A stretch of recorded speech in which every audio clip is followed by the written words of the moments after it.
আসসালামু আলাইকুম এভরিওয়ান। আজকে আপনারা দেখবেন প্রজা বিদ্রোহ ও ব্রিটিশ বিরোধী আন্দোলনের নেতৃত্ব দানকারী ডাকাত রানী এবং আমাদের উত্তরবঙ্গের গর্ব জয়দুর্গা দেবী চৌধুরী রানীর গল্প। বরাবরের মতো আমি কাউসার হাসান আছি আপনাদের সাথে।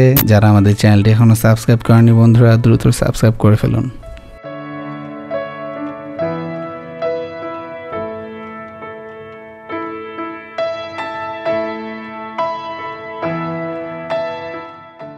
দেবী চৌধুরী রানী মানেই একজন জীবন সংগ্রামীর কাহিনী।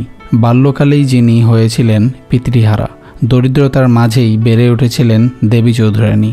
জমিদার হরবল্লভের একমাত্র ছেলের সাথে বিয়ে হয় দেবী চৌধুরী রানীর, কিন্তু শ্বশুর হরবল্লভ পুত্রবধূ হিসেবে চৌধুরী রানীকে না মেনে নেয় তাকে বাড়ি থেকে বের করে দেন। এভাবেই লাঞ্ছনা এবং অপমানের শিকার হয়েছিলেন দেবী চৌধুরী রানী। পরবর্তীতে দেবী চৌধুরী রানী হয়ে ওঠেন ডাকাতদের রানী। ধনীদের কাছ থেকে ডাকাতি করা অর্থ এনে গরিবের মাঝে অকাতরে বিলিয়ে দিতেন তিনি।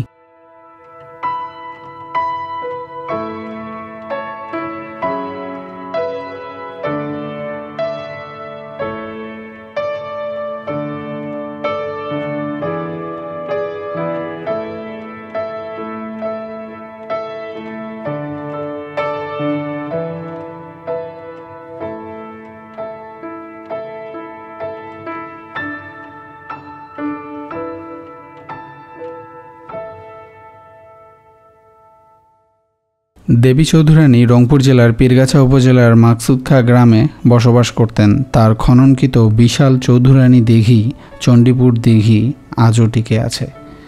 ব্রিটিশ বিরোধী আন্দোলনের অন্যতম চরিত্র দেবী চৌধুরী রানী। চৌধুরী রানী রেল স্টেশন, চৌধুরী রানী ডিগ্রি কলেজ, চৌধুরী রানী বাজার আজও তার স্মৃতি বহন করে।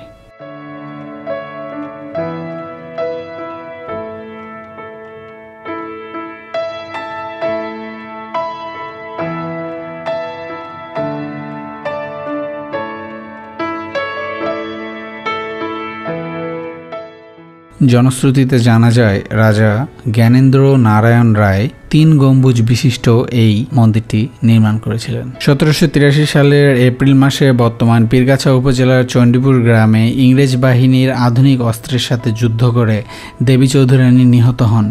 পীরগাছা এলাকার মানুষজন বিপ্লবীর আদর্শ আগামী প্রজন্মের কাছে তুলে ধরার লক্ষ্যে পীরগাছায় দেবী চৌধুরী রানী গবেষণা কেন্দ্র প্রতিষ্ঠা করেছেন।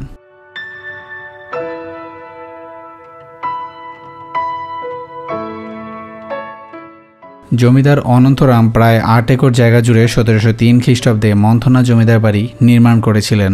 অনন্তরাম কোচবিহার রাজার কর্মচারী থাকা অবস্থায় জমিদারি লাভ করেন। তিনি নিঃসন্তান অবস্থায় মৃত্যুবরণ করলে জমিদারি পরিচালনার দায়িত্ব নেন তার স্ত্রী জয়দুর্গা দেবী চৌধুরী রানী। তিনি একজন জমিদার হয়েও প্রজা বিদ্রোহ ও ব্রিটিশ বিরোধী আন্দোলনের নেতৃত্ব দিয়েছিলেন।